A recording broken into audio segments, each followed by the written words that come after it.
The title of my presentation today is CE9, the Essene Angel ET Disclosure, with the further subtitle, Close Encounters of the Ninth Kind and the Science of Ascension.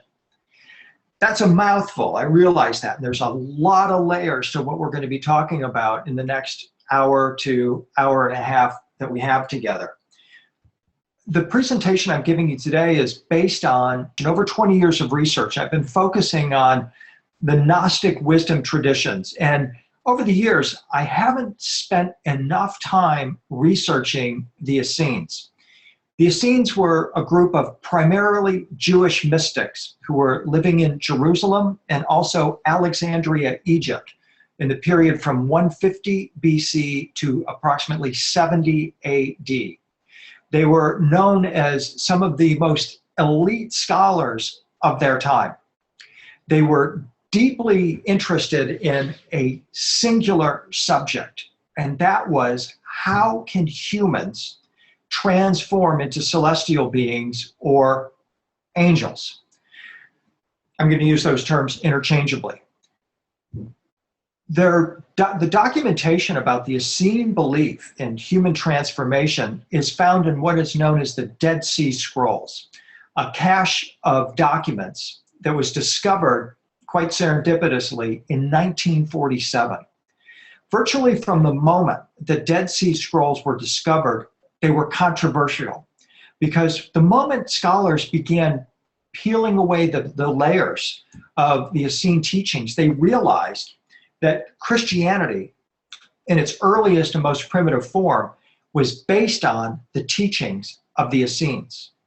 And this, as we're going to explore here in a moment, was enormously controversial at the time, because the ET disclosure movement was just beginning to accelerate in the late 1940s and early 1950s. And when you have a cache of documents that comes along and says that the family of Jesus, who we are talking about here, were interacting with extraterrestrial beings, that's really red hot type of information. But these scrolls affirm, and we're going to discuss them as we continue, that the Essenes were not just talking about making contact with angelic beings. They were living with them. These celestial beings had come down from the heavenly realms and were communing, living with the Essenes. And not only that, they were taking humans into the celestial realms and transforming them into angelic beings. Now, in the vernacular of Dr. J. Allen Hynek, this is describing not only close encounters of the first, second, and third kind. They're not just seeing angelic beings here in heavenly spaces. They are making contact with these beings. These beings are living with them, teaching them, which is a close encounter of the fifth, sixth, and seventh kind, and also assisting humans in transforming themselves into celestial beings or angels. That's a close encounter of the ninth kind. And what we see in the Dead Sea Scrolls is an assimilation of the ancient secret practice of ascension, which was actually begun several hundred years before their time in Babylon under the watchful eye of the Watcher angels that many of you know better as the Anunnaki. So what I'm saying to you, and we'll demonstrate as we continue, is that actually the Anunnaki were living with the Essenes in Qumran. And that is just enormous, has enormous implications for Christianity, as I said. We're looking here at a 1955 painting by Salvador Dali of The Last Supper. In my opinion, it's perhaps the most extraordinary depiction of the Last Supper. Leonardo da Vinci's is very famous, but it's mundane in its setting and its iconography. Dali's painting is loaded with esoteric knowledge. To begin, we see Jesus not in a fully physical form. He's in an interphasic state. He's neither fully flesh and blood nor fully in his celestial body, which Christianity calls the resurrection body, the glory body, the perfect body, or the light body. If we look at this detailed image, we look at Jesus's arm, and he's got this plasma field around his body, rainbow-like. This, in my opinion, matches perfectly with what the Tibetans refer to as the rainbow body of light. For the past 1,200 years, the Tibetans have taught this spiritual teaching that is far, far older than that the human body was designed to have its frequency accelerated so that it could be spun into a vortex of energy that ultimately manifests as 5-color rainbow light, the rainbow body, leaving behind only hair, toe, and fingernails, which have no nerves to be transmuted. This rainbow body, I propose and submit to you, is the primary or primordial celestial form of the angelic beings. And what the Tibetans teach is that once the Lama, the spiritual master, has achieved the rainbow body, they have the ability to phase back and forth between the physical body and the immaterial celestial body. So by linking the Tibetan teaching with that of Jesus, we have put together an extremely important piece of information.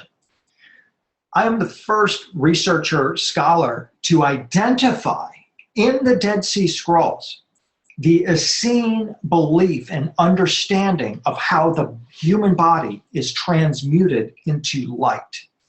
And I propose that this is what the most closely guarded secret of the Essenes, and was ultimately taught to Jesus as a young man. And in his resurrection, he demonstrated his understanding of this secret practice. Now, the amazing thing to me about the rainbow body teaching is that according to the Tibetans, this teaching did not originate on Earth. It is an extraterrestrial teaching that is taught in 13 star systems, including our own.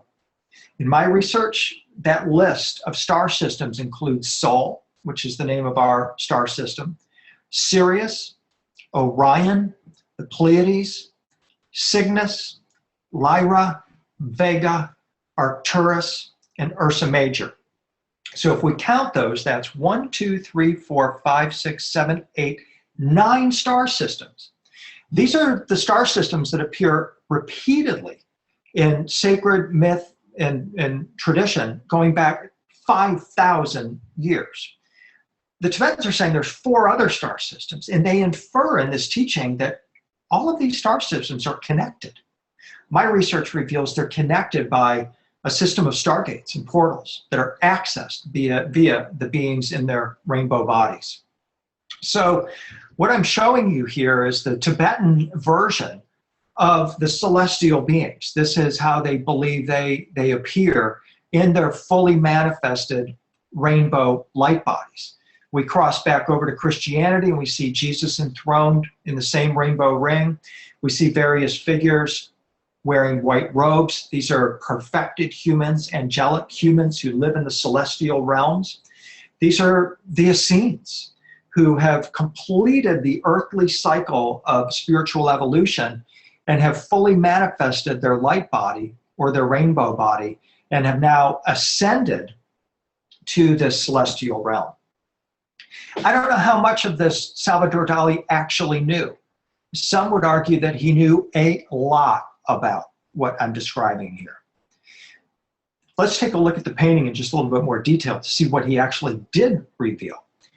The room in which the disciples are gathered with Jesus for the Last Supper, many of these disciples are Essenes, John the Beloved, John the Baptist. Others are notably Essenes. They're pictured in a 12-sided dodecahedron, which can be perceived by observing the pentagonal windows which are open that surround the table.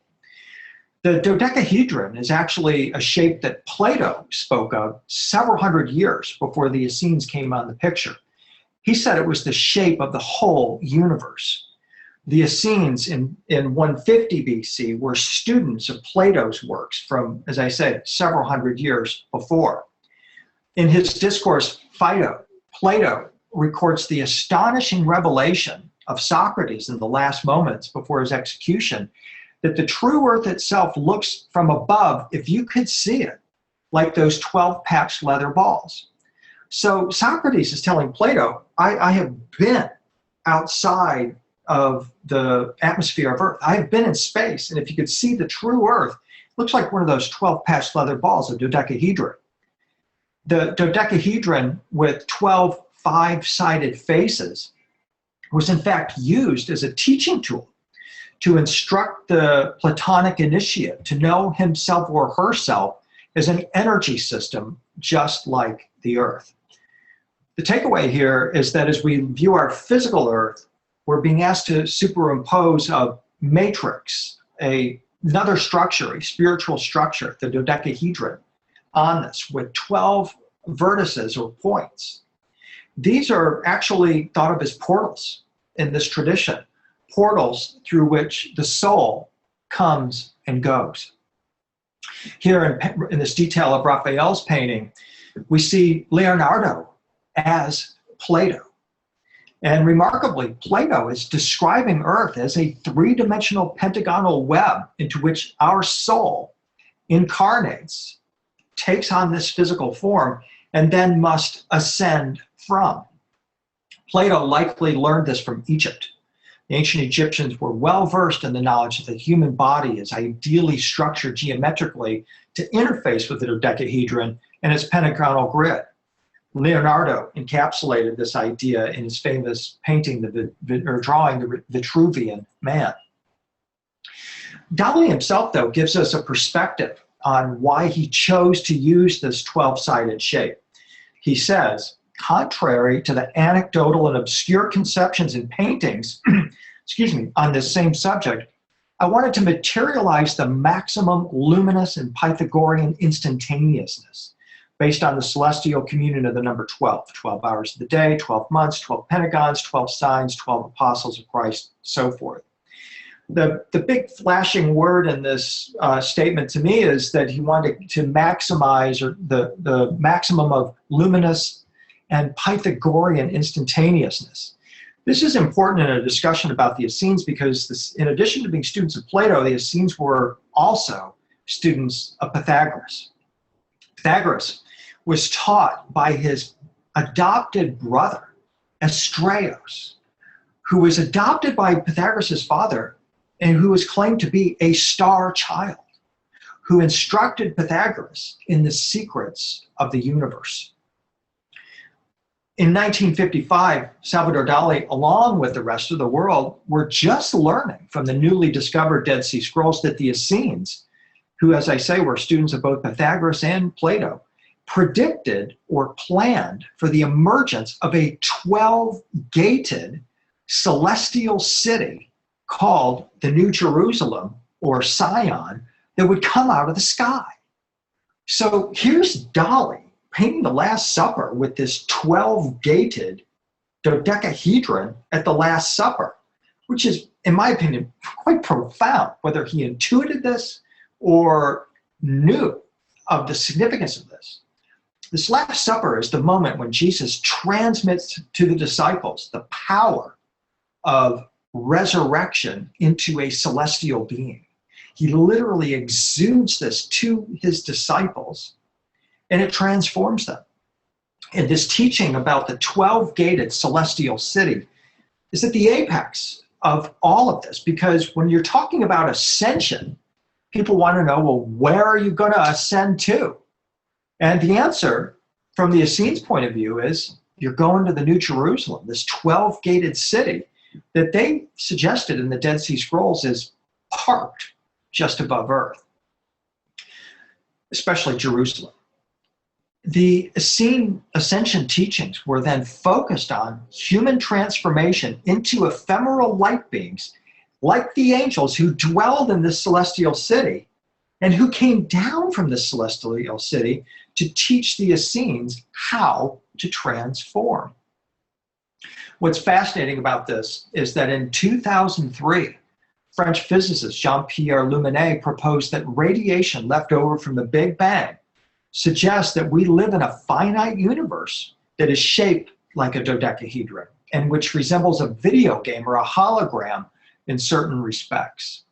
So here is modern science providing backup to Plato, the Essenes, and others.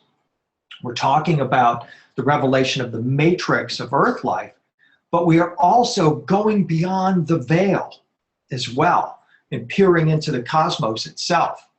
As Leonardo said, learn how to see, realize how everything connects to everything else. The Essenes would absolutely concur with this. And the idea of the New Jerusalem is focused on that very concept. So we're going into beyond the Essene veil here and looking at the prospect of a celestial city parked above Earth. The Essenes' idea about this 12-gated celestial city were picked up and repeated by John the Revelator, another Essene, in the book of Revelation. In Revelation, John describes this New Jerusalem as shining with the glory of God. Its radiance was like a most precious jewel, like a jasper stone, clear as crystal. The city had a great high wall with 12 gates, inscribed with the name of the 12 tribes of Israel and 12 angels at the gates. There were 3 gates on the east, 3 on the north, 3 on the south, and so on. And at the center of this New Jerusalem was the tree of life that brought healing to the people and all the nations. Now, the thing is that John the Revelator was visited by an angel, arguably an extraterrestrial contact, a close encounter of the 4th and 5th kind, who came down out of heaven, says Revelation, clothed with a cloud and with a rainbow around his head, who gave him a book to eat. Now, your traditional Christian preacher isn't going to say to you anything about this angel being an extraterrestrial and being in his rainbow body.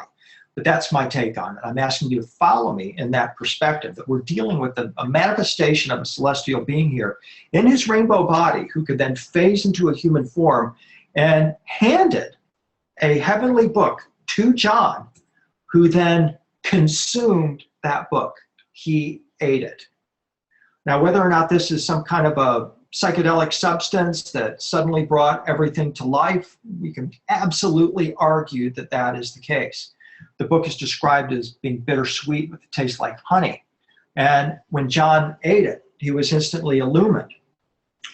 I have an opinion based on my research that it also assisted him in dissolving his flesh and blood body into his rainbow body of light, his celestial body as well. It for certain opened up his consciousness so that he could perceive this celestial city above Jerusalem. And he's not the only one. In 66 AD, Rome had enough of this nonsense about this spiritual, supernatural wackiness going on in Jerusalem. The Temple of Solomon was lighting up during the day, these historians said. They would look into the stars, into the heavens during the day, and they would see celestial battles going on. So Nero, this idiot emperor, complete nutcase, sends Vespasian to Rome to decimate and sever this connection with the celestial realms. And as many as 1 million Jews were exterminated by the Romans in order to eliminate this teaching and take back control of the Temple of Solomon and close the portal that was linking Jerusalem and the Essene community of Qumran in particular with this celestial city. And that's what happened. And we didn't know a whole lot about this until 1947. You will certainly see references to the New Jerusalem as this cube-shaped space vehicle in Christian art in the intervening period. But we didn't have the backstory of where the Essenes were getting this knowledge, and especially about their belief that humans could transform preparatory to ascending to the celestial realm. It's interesting, 2015, hundreds of people in China in 2 different locations see a floating city in the sky, in the clouds, and they filmed it. Chinese TV news reports told how actually thousands of residents in 2 areas reported separately seeing a huge city form in the skies. Now, I don't know if this is some kind of hoax or what, but it sure is kind of very similar to what the Essenes were describing of the manifestation of this celestial city in the skies above Jerusalem. Let's talk for a moment in detail about the Dead Sea Scrolls. They were recovered from the caves near Qumran and are believed by most scholars to be the property of the Essenes. They tell us explicitly that the Essenes were dedicated to perfecting their bodies. That's their word, perfecting. For the past probably 10 years or so, I have used this word perfect as sort of a golden needle to thread my way through various spiritual traditions. And anytime I see it, I'm linking these traditions because almost every time I see the word perfect, it refers to human transformation into an ascended being. And here are the Essenes talking about this. It's astonishing. So they're dedicated to perfecting their bodies and souls in order to transform into angels, close encounter of the 9th kind, and to dwell in the celestial city. Back up. Actually, the reason they wanted to become more angelic was to transform the entire planet into a planet of light and love. These aren't selfish cult members that say, oh, I want to be an angel, I want to be an ET. They realize they're doing this to transform the earth. And one of the benefits of that is that then they will be able to go on in their own spiral of evolution. This teaching, according to the scrolls, was given to the Essenes by otherworldly beings referred to in the Dead Sea Scrolls as the holy angels of the Lord, or the Watchers, and the Essenes were specialists in creating stories about the Watchers. And now we know from scholars that the Watchers and the Anunnaki are like this.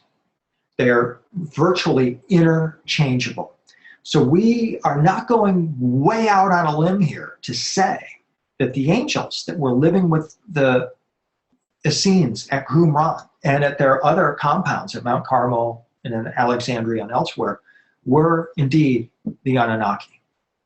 This is Cave 4 at Qumran, where one of the most important caches of the Dead Sea Scrolls were discovered.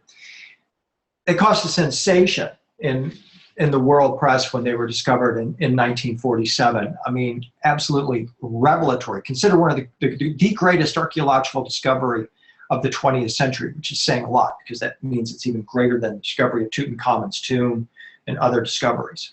Immediately after they are discovered, they're sequestered. A few fragments are put out, enough to get scholars writing hundreds of books throughout the early 1950s. But for the most part, the scrolls are mishandled, for one thing. They start to deteriorate, but also the scholars, greedy scholars, grab them and they sequester them away, and they don't let other scholars have access to them. In the 70 years since, these scrolls have been just kind of gradually doled out, but the infighting among scholars, children behave better than these people. But what I've tried to do, what I have been doing for the past number of years, is scale those ivory towers where the scrolls are kept and where the scholars write in their private and exclusive journals to one another. Unless you have access to a top university library, it's extremely difficult to get a hold of this material. Unfortunately, here in Nashville, where I live, I have access to the Vanderbilt University Divinity Library, which is one of the top divinity libraries in the world. And so I've been able to get ready access. I live 5 minutes from the library, and I've had ready access to these materials and have been going up the ivory tower and getting these materials, and then am now trying to bring it back down to the popular level. In early 2017, I will be publishing my findings in my book called Angels from the Celestial City, the Essenes and the New Heaven on Earth. And I will be sharing with you today some of those findings in anticipation of that book coming out next year. One of the things that I am most intrigued by, and going back, this is a depiction from Herculaneum that portrays one of the Essene Therapeutae in Alexandria, Egypt. It's pretty assured now that the Essene movement was actually started by monks who came from India, disciples of the Buddha, who came to Alexandria, Egypt, and began working with the Jewish mystics there, as well as mystics from Persia, Iraq, and also Egypt. So the Essenes, actually, their origins are traced to India and the disciples of the Buddha. Now, the thing about this is that during the 2 centuries after Buddha's transition, Buddhism actually split into 2 schools or streams, Theravada and Mahayana. These are known as the great and small chariots, or vehicles of enlightenment. The Essenes referred to these small chariots or vehicles of enlightenment as the Merkaba mysticism, throne chariot mysticism. They believed that our body was to become the chariot of the soul, that the soul would then ascend into the celestial realms upon. So here's the Buddhists already establishing the great and small chariot mysticism, Theravada and Mahayana Buddhism. Theravada, from the Pali meaning Thera, meaning elders, and Vada meaning doctrine, is the doctrine of the elders, or the way of the elders. These elders go way, way, way, way back. People talk about a progenitor race in extraterrestrial conversations. They talk about the elder race. They talk about the shining ones. I believe we're talking about the same group. Theravada is the school of Buddhism that follows the original teachings of Buddha, known as the Pali Canon. They strive to become arhats, or perfected saints, there's our word perfect again, who have attained enlightenment, shining bodies, and nirvana. That's our goal, right there. That is the reason we are on Earth, to transform Earth into the kingdom of light, but also to perfect ourselves, attain enlightenment, shining bodies, and then ascend into the celestial realms. Mahayana Buddhism developed the idea that enlightenment can be achieved in only one lifetime, even by the layperson, not just by the monk sitting in a cave for 40 years or the nuns. Also known as the Great Vehicle, Mahayana Buddhists hope to become not arhats, but bodhisattvas, saints, perfected ones who have become enlightened but unselfishly delay their nirvana to help others attain it as well as the Buddha did.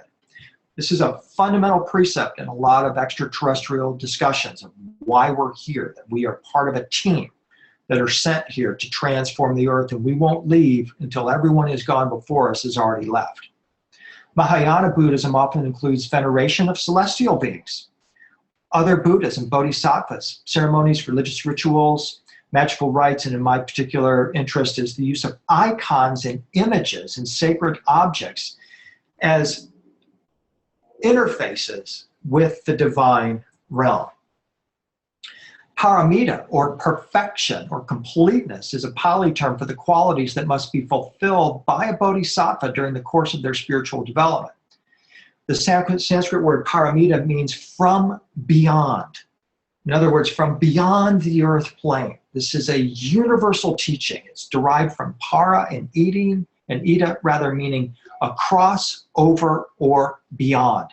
It's what gets us across the great beyond, the veil of earth life, to go and dwell in the other supernatural realms, including nirvana, as mentioned a moment ago. The Essenes called themselves the house of the perfect ones. So this tells us right there in the Dead Sea Scrolls that they are perfectly aligned with this teaching and the celestial beings who brought this teaching to them.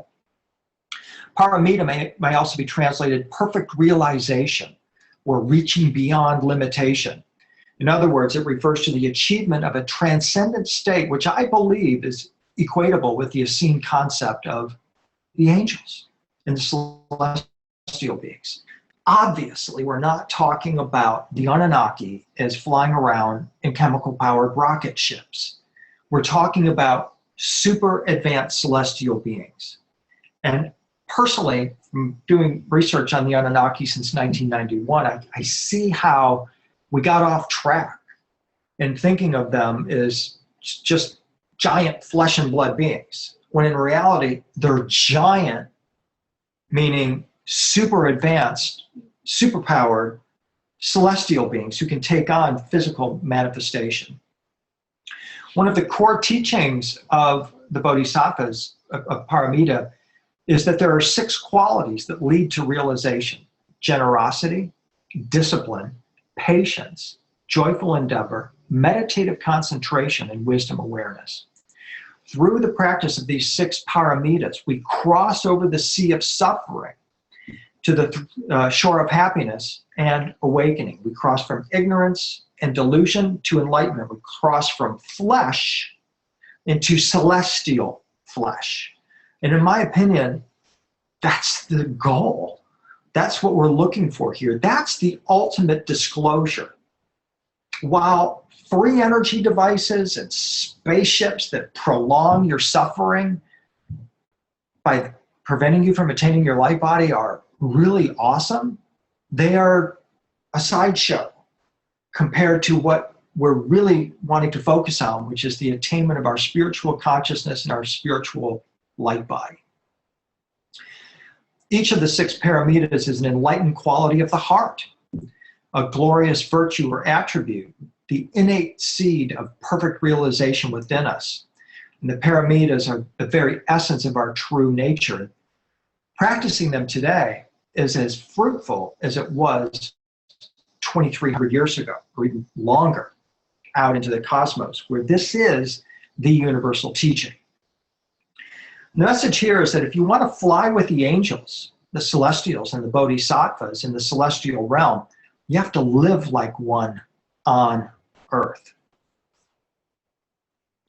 In 250 BC, King Asaka dispatched Buddhist monks and missionaries to Alexandria, Egypt, where they integrated with the philosophers and mystics of the great city of the philosophers, where the most astounding library of the ancient world was in existence. Among these missionaries from India were the Therapeutae, from the Pali term Therapeuta, literally son of the elder. And remember, I'm suggesting that the elders here are the elder race, the progenitor race. And we note that their title, Therapeutae, is very close to Theravada, or doctrine of the elder. So they're clearly the same people. These mysterious Buddhist mystics, who were known for their flowing white robes, established an embassy outside the walls of Alexandria on the shores of Lake Mauritius near Alexandria. Some scholars have suggested that the Therapeutae were descendants of Asaka's Buddhist missionaries, and that seems pretty ironclad. It's without question that they heavily influenced the Essenes and early Christianity. So in Buddhism, when they talk about the Pure Land as a celestial realm of a Buddha, and as a Buddha field that's inhabited by many gods, extraterrestrial beings, humans, flowers, fruits, and adorned with wish-granting trees with rare birds, we're talking about the Pure Land tradition, and that upon our enlightenment, we're able to enter into this celestial realm of perfection, this Pure Land. And even open-eye meditation such as this mandala, can tune our consciousness to that Pure Land and assist us in receiving downloads from these celestial beings. We find the exact same concept in Christianity, where now Christ is the enlightened one who dwells in the celestial realm with other perfected humans who have access to God's many mansions, other celestial worlds, even other star systems. So there's a direct crossover here between the Buddhist Pure Land tradition and the Christian tradition of Christ enthroned in the New Jerusalem, or Zion, as it's called. The empowerment or enlightenment teaching that was brought by the angels of the Lord, the Anunnaki, the Watchers, is referred to in the Dead Sea Scrolls as the perfect way, perfection of holiness, perfect holiness, or walking in the way of perfection. It was given to the Essenes by these otherworldly beings who were referred to as heavenly holy ones, sons of heaven, holy angels of the Lord, or perfect ones. These angels delivered the heavenly secret, or the mystery, that resulted in the transformation of their body into a supernatural substance, or what is termed celestial flesh. The Essenes sought this bodily and spiritual perfection in order to cross over a veil or boundary to the celestial city and to commune with these beings, to stand united with them before God, and to live in a perfect state called the perfect light for all eternity. That's the Pure Land of Buddhism. So here again we see that crossover, and here we see the angel of revelation coming out of the celestial realms in his rainbow body, delivering to John the Revelator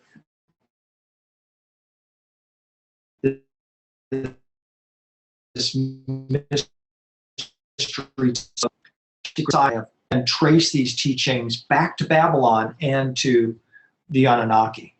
And what I'm saying is that, once again, this mystery teaching that the Essenes received and utilized was about dissolving their body into their rainbow light body, glory body, resurrection body, ascension body, and then dwelling in the celestial realms. Now, here's the thing. You got to go back in time a little bit. Let's go back to 1952. 5 years now, the scrolls have started to be talked about. This is the era of Elvis, the king of rock and roll. This is the era of Ike battling the godless commies. This is the era of Billy Graham preaching Judgment Day. And suddenly, from out of the scrolls leaps the teacher of righteousness, whom the Essenes called the Maskil, the enlightened one, who proclaimed that he's here to teach humans how to become angels? No. Those guys at the top table have already discussed this. We've been through the Roswell crash in 47. We're not letting this type of information out. Humans, Earth civilization is not ready for this kind of contact. And they're especially not ready to understand that this is the basis for Christianity. There's a whole other agenda here. They've got to protect the coming New World Order, right? So you can't have this teaching about human perfection or translation into celestial beings coming online.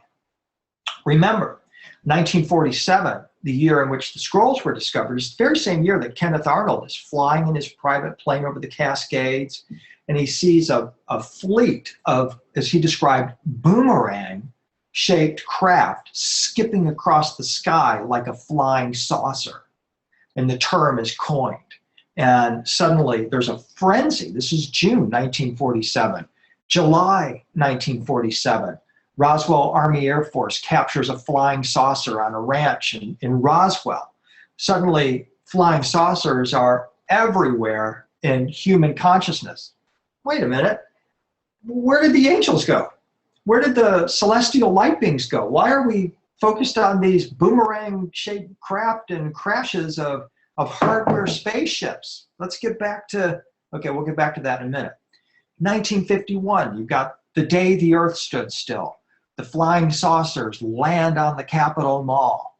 That's followed up by Earth versus the flying saucers in 1956. The flying saucers being anchored in our consciousness. Extraterrestrials are robots. Extraterrestrials are flesh and blood beings. We've lost the original conception of them as these ephemeral light beings.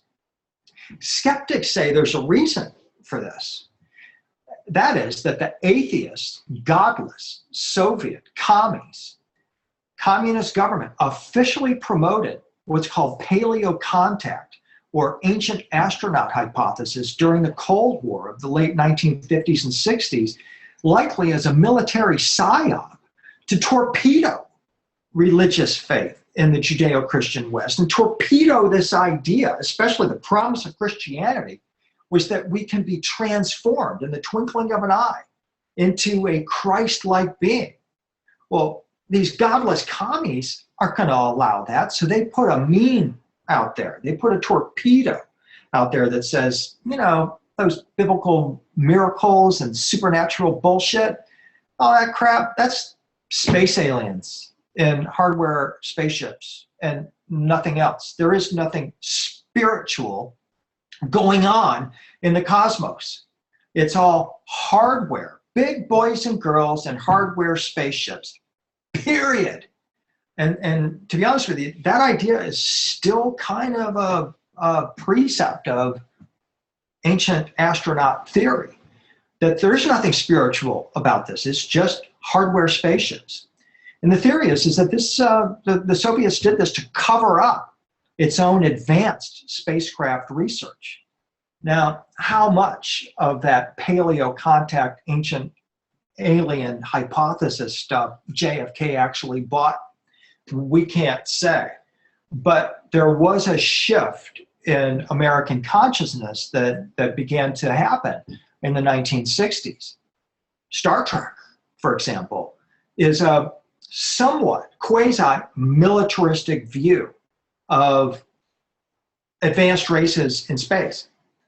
Most Star Trek episodes or stories are about the adventures of humans and aliens working together in something called Starfleet, a spaceborne humanitarian and peacekeeping armada that is part of the United Federation of Planets. Kirk and Spock go out into the cosmos and they have altruistic values, the prime directive, and they must apply these ideals to difficult dilemmas.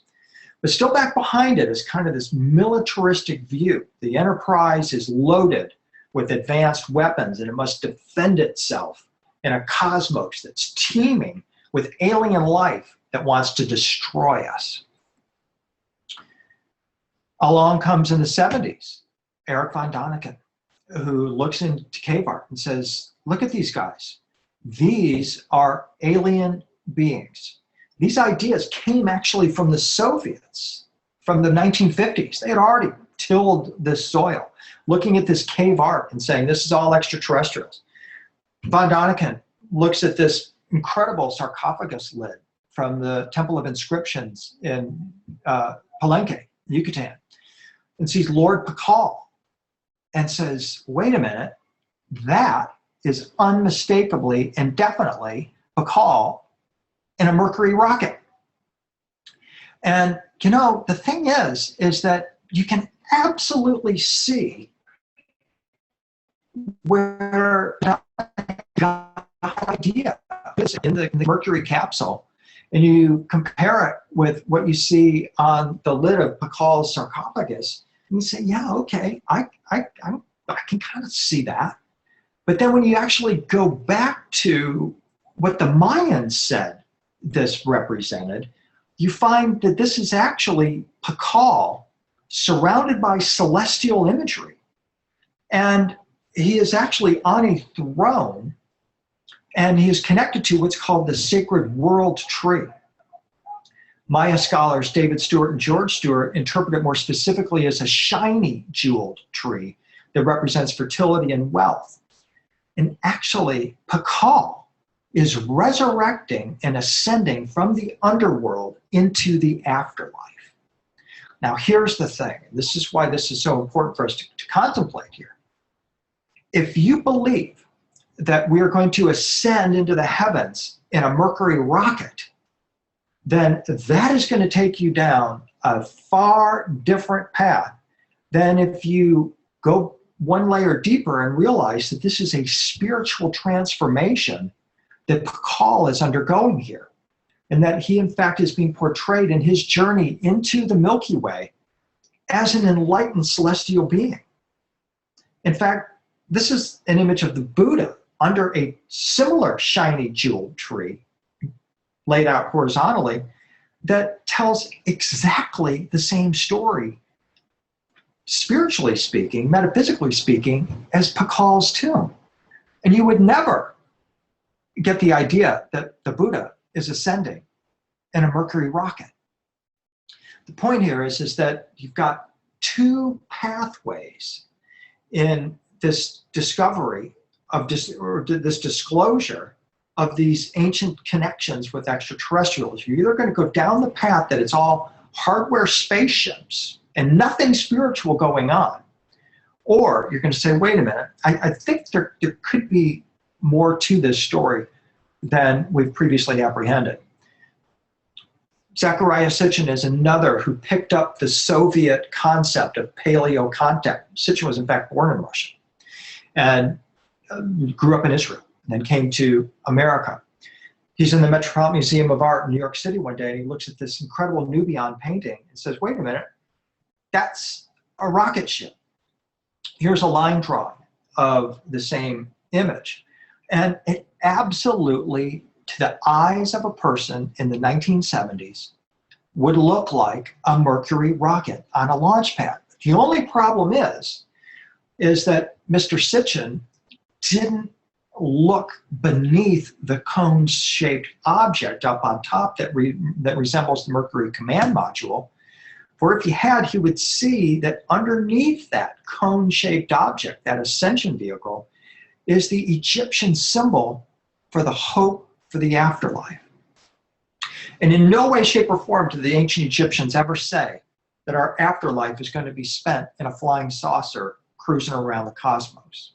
Instead, they talked about the opening of portals or gateways in the belt star of Orion, where we would dwell as resurrected beings like Osiris. So the skeptics say that once the European and American authors had taken the Soviet bait and began citing the Soviet claims from the 1950s about alien rockets at Baalbek, astronauts in ancient rock art, or aliens in rocket ships, that the Soviet government just abruptly and conspicuously withdrew its support for the ancient astronaut theory. Beyond this, documentary evidence indicates that the Soviets and the CIA intentionally used the UFO, flying saucers, to bait one another, both to cover up their own activities and to try to gain information about the enemy's activities. What this leads to is recognition of a secret space program and a secret government. More, it leads to the revelation of a secret civilization, which is kind of the rage these days, to talk about the US government, Soviets, others, actually now Russia, being in space, super advanced civilizations already out in space, having wars with other space civilizations. I'm not discounting the possibility of all of that. I just haven't seen personally enough evidence for that, but I am absolutely willing and have an open mind about that possibility. But personally, I want to know more about not spacecraft, but ascension craft. I want to know more about the spiritual implications of this, because I know that there are forces on this planet that do not want us to know anything about that aspect of extraterrestrial disclosure. As far back as 100 AD, historians like Pliny mysteriously claimed that the Essenes had existed for thousands of ages, hinting that the Essenes were part of a forgotten eternal race that exists outside of time. This may be the race referred to in the Apocryphon of John, a Gnostic text of secret teachings, as the immovable race of perfect light humans, the immovable race, or simply the race. Undoubtedly, there are celestial beings out there that travel the stars in spacecraft. But undoubtedly as well, there are advanced civilizations that don't need a craft, that recognize that our body itself is that craft. And this is the point of where the Essenes were coming from. Let me just follow the Dead Sea Scroll timeline just for a moment, because it's highly instructive and informative of the nature of the information in the scrolls. In 1965, in Jerusalem, they built what's called the Shrine of the Book to house the Dead Sea Scrolls. This is at the Israel National Museum. The colors and shapes of the building were based on the imagery of one of the scrolls describing the war of the sons of light against the sons of darkness. The Essenes were dualists. They were the sons of light battling the incarnate sons of darkness, who at that time were incarnate in the bodies of Rome, the Roman soldiers, the Roman Empire. And that Roman Empire then becomes the Nazi Empire. Then it becomes the current cabal, if you will, to use the current term. The white dome that we're looking at here symbolizes the sons of light, and the black wall symbolizes the sons of darkness. Now, right off the bat, you're going to look at that and go, yeah, that looks like a flying saucer. It absolutely does, but that's not what it is. It, in fact, is one of the lids of the jars on which the scrolls, were housed. Here's an interior view of that same lid, and you see the Torah scroll there. So it's kind of interesting that it looks like a flying saucer, but it's not. There are actually three key pieces of art at the Shrine of the Book. You have the white lid of the jar that looks like the flying saucer, the black wall that symbolizes the sons of darkness. You've got this other installation there designed by Indian sculptor Anish Kapoor that looks very, very provocative as well. Let's look at the black wall just for a moment, because it brings up some very interesting associations in terms of the way they think about the scrolls. That black wall is very similar to the black stone of light in the meditation room of the UN. The UN, of course, is the globalist organization that seeks to eliminate all borders, even eliminate genders, and to create a unified human race that is dormant in terms of religion and spirituality, that is then prepped to become a multi-planetary civilization. So here in the meditation room, we have this black stone cube that is sitting there in front of a piece of art by Bo Beskow, who is the lover of Dag Hammarskjöld, who then in the 1950s, when this was installed, was the Secretary General of the UN. Beskow's painting portrays all the symbols of the world's religions. Dali picked up on this black stone cube theme and incorporated it in his Corpus Hypercubicus, in which he shows the resurrected Christ transcending the sons of darkness, overcoming the black light, if you will, of the sons of darkness and going into the light.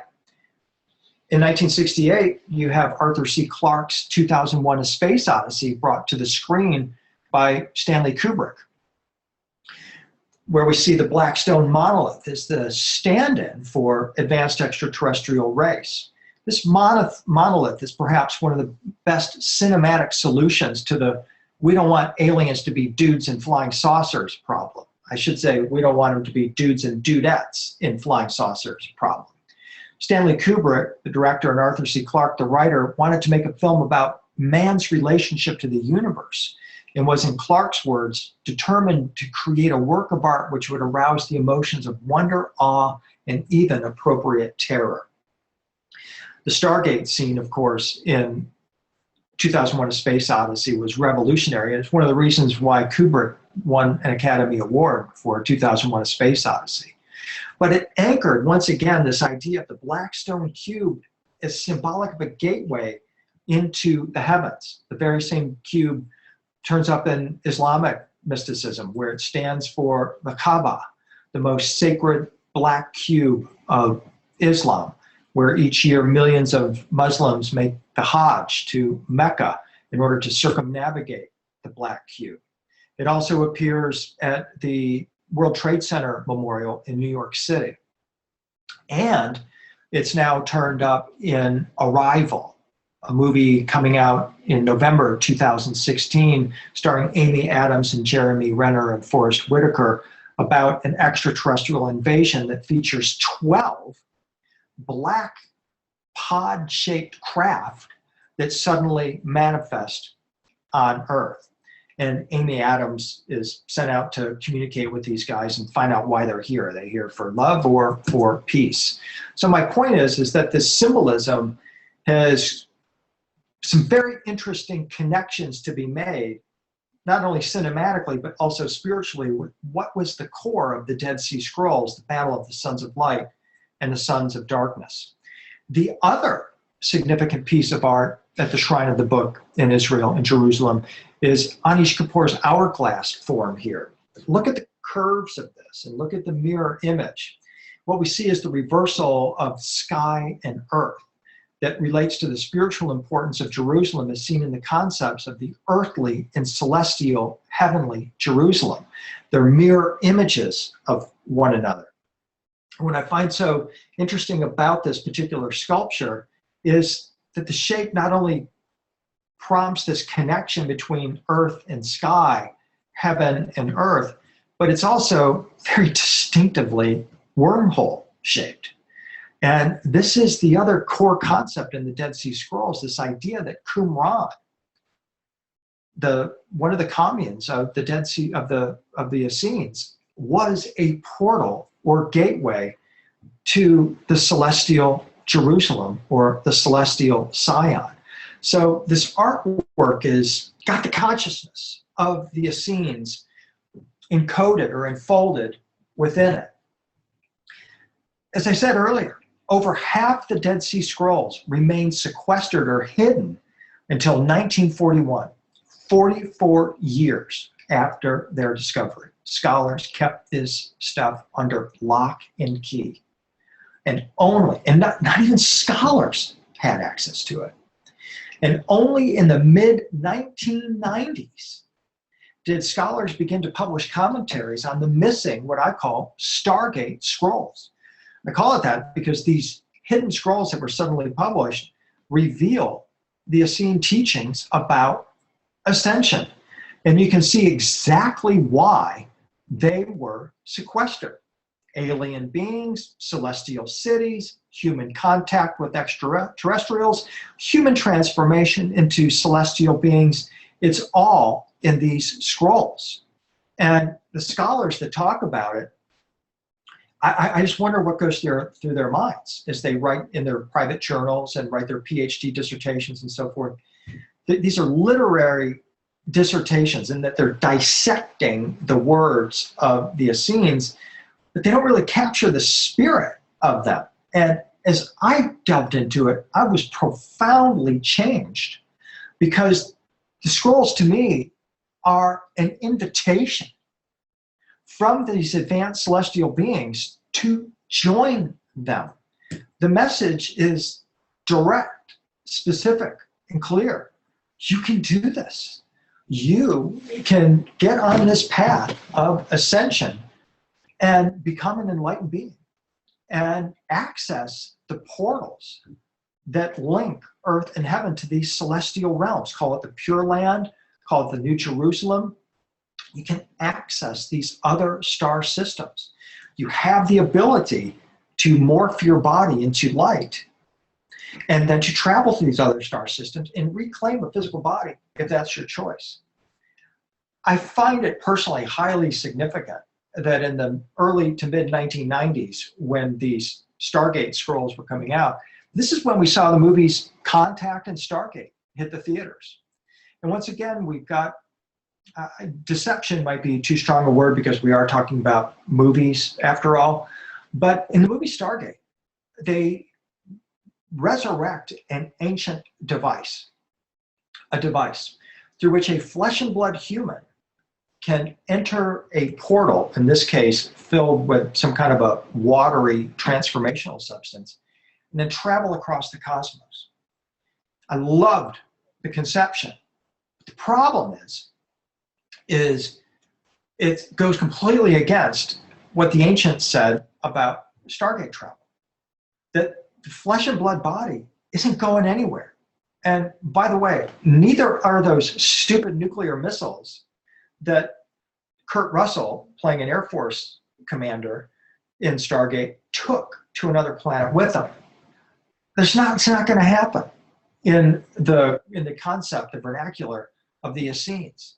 These advanced celestial beings are not going to allow us to take our pea shooters and firecrackers into space with us. And again, that could be a very controversial subject for people who already tell us that the secret space program, we're already engaged in wars out there with advanced weaponry. All I'm saying is that based on my understanding of the Dead Sea Scrolls and the understanding of their interaction with these advanced celestial beings, it's not going to happen. The flesh and blood cannot inherit the kingdom of heaven. It's not going through the Stargate, because the body is actually the Stargate. So as clever as the movie Stargate was, the Essenes had way one-upped this concept 2,200 years ago by telling us that, in fact, the human body is the Stargate, that we are meant to transform our body itself through loving actions into a being of light, and then we can join the advanced celestial beings out there. So again, let me be clear. I'm not trying to say that people who say there's a secret space program out there are wrong. What I'm trying to say is I would rather go this way than that way, because ultimately I believe that learning about the advanced capabilities of my soul and the human body is going to do me a lot better in the long run than trying to hitch a ride on a spacecraft. Talk about that in another presentation in more detail. Let's go back to the scrolls again. The Essenes believed that they were not only privileged to receive the divine mysteries, but that doing so would put them in the company of a family of angels. This one particular scroll tells how they were instructed in the laws and learned in wisdom, that they have heard the voice of majesty and have seen the angels of holiness. That's a close encounter of the third and fourth kind. They have seen the angels, the extraterrestrial beings of holiness.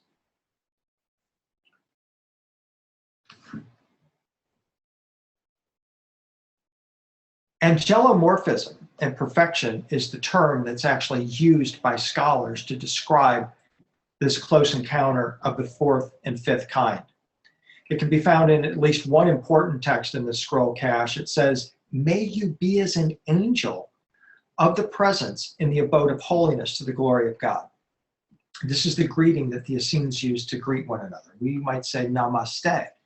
This acknowledges the divine spark within you and the divine spark within me. The Essenes would say, "I hope you become an angel. I'll see you in the celestial realms, brother, sister. May he make you holy among his people and in eternal light to illumine the world with knowledge and to enlighten the face of the congregation with wisdom. For you are made holy."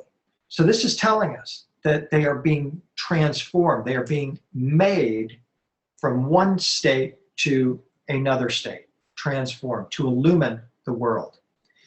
"Thou hast raised me to an everlasting height."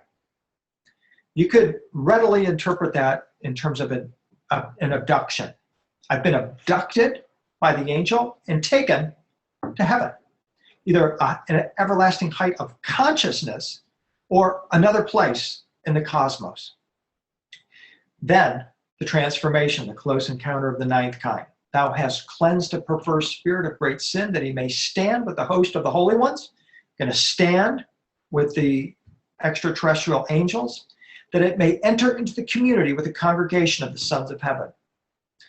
In other words, join in membership with this celestial community. "I was given a seat among the perfect forever, a mighty throne in the congregation of the gods. I have taken my seat in the congregation of the heavens. None find fault with me. I shall be reckoned with the gods and established in the holy congregation." The gods are the Anunnaki. The gods are the watcher angels. They are the advanced celestial beings. And the Essenes are saying, I shall be equal to those beings. This is why the Anunnaki came here. It has nothing to do with gold. That was a total fabrication and imagination of Zecharia Sitchin. It served a purpose. But we know that actually the reason the Anunnaki came here was this: to teach humans to become celestial beings. This is one reason why they were demonized, because cabal type entities do not want humans to ascend with the angels. They want us focused on flying saucers, not transformation of our body into celestial beings. Again, nothing wrong with chasing flying saucers, but in my opinion, this is the direction that we want to go. We want to follow the saintly beings, the bodhisattvas. We want to become beings of light and love. I shall be reckoned with the gods, and my glory with that of the king's son. In other words, we're going to be Christ-like beings according to the Essenes. These passages make it emphatically clear that the Essenes believed that they possessed the secrets of God, the books. They learned wisdom. They heard the voice of these majestic beings. They saw angels or extraterrestrials. They lived with them, and they could be raised or translated to heaven and purified so that they could join these holy beings and enter into their company as sons of heaven in an otherworldly place called Sion, the New Jerusalem, the Pure Land of Buddhism. In fact, the purpose of the Essene community was to purify members in anticipation of joining the company of angels. And as I said a moment ago, this is the reason why the empire, the Roman Empire, stepped in to eliminate this teaching. You can't have humans turning into celestial beings. They don't pay taxes, and they don't kowtow to some stupid emperor.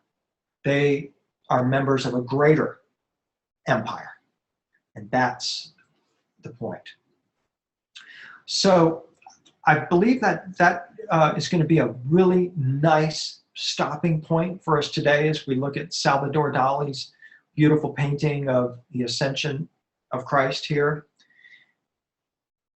We'll conclude by saying that the Dead Sea Scrolls reveal, without a doubt, that the Essenes were having close encounters of the first, second, third, and fourth kind with extraterrestrial beings.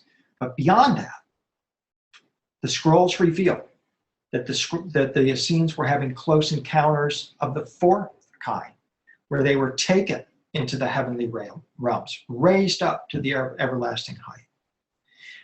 Beyond that, they were having close encounters of the fifth kind, which involves direct communication between extraterrestrials and humans, a willing bilateral contact through conscious, voluntary, and proactive human-initiated cooperative communication and extraterrestrial intelligence. And having been altered or cleansed, the Essenes stand with these holy ones and the angels. They have become one of them. They can star walk in the angelic realm, and this is a close encounter of the eighth and ninth kind. Briefly then, finishing, Close Encounters of the Third Kind, of course, is the film in which we're introduced to this idea in Hynek's concept in a mass way of the close encounter phenomena. We have the angels as extraterrestrial beings, gray like aliens that come out of the spaceship. And we have the leader teacher, who seems to be a more advanced alien type of being. And finally, we're absolutely mesmerized by this idea of this massive mothership that takes us soaring into the cosmos. But again, from the Essene point of view, and again, for what it's worth, from the Essene point of view, this is not the craft. This is the interior of the craft. But that's not the craft we seek. The craft we seek is in the spiritual realm. We seek the portal of light, the gate of light, that ultimately transforms us into an ascended human, beyond human, a Christ-like being. And we join in the company of celestial beings, referred to in the book of the book of Hebrews as just humans made perfect. And they're telling us that there is an advanced race of humans who have already completed this cycle of earthly evolution. and they dwell in the celestial city, the just humans made perfect, who are upright, righteous, in balance. They're still humans, but they're in an ephemeral form, and they were formed that way, and they are complete, whole, holy, and angelic. So with that, I'm going to conclude this part of my presentation. Thank you very much for your attention today. Thank you for having me as part of this incredible program, and I'm just truly grateful for this experience.